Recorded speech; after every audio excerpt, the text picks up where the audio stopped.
Dans un long entretien, Dominique Tapie raconte la façon dont elle a dû quitter précipitamment l'hôtel particulier où elle vivait, quelques semaines après la mort de son mari Bernard Tapie. Un départ précipité. Après la mort de Bernard Tapie, décédé en octobre 2021, son épouse Dominique a vu sa vie totalement bouleversée. Par le manque de celui dont elle a partagé le quotidien durant plus d'un demi-siècle, bien sûr, mais aussi parce qu'elle a hérité des sérieux ennuis avec la justice de son mari.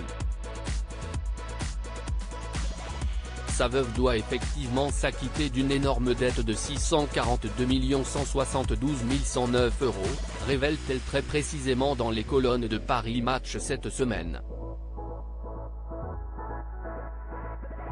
Une situation totalement impensable et surtout très brutale, je me suis retrouvé, du jour au lendemain, sans rien, en liquidation personnelle.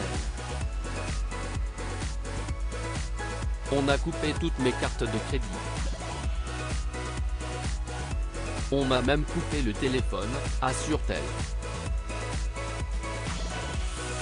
Il fallait que je quitte les lieux fin janvier. Dominique Tapie a aussi été contrainte de déménager, précipitamment, de l'hôtel particulier de la rue des Saints-Pères à Paris, car son mari l'avait vendu à l'homme d'affaires François Pinault.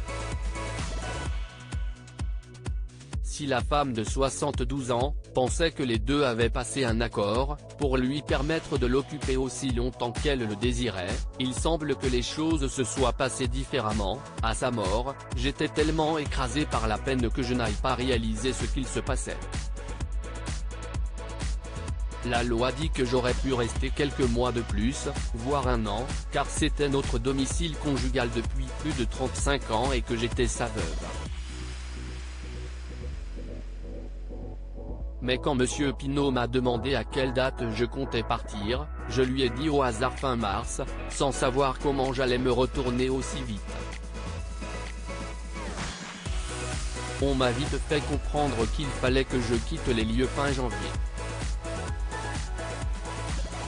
Je suis resté un mois de plus, a-t-elle expliqué à nos confrères. Des lettres sans réponse. La mère de Sophie Tapie confie avoir tenté de trouver un arrangement avec le beau-père de Salma Hayek. Je lui ai adressé plusieurs lettres dans ce sens qui sont toutes restées sans réponse, regrette-t-elle.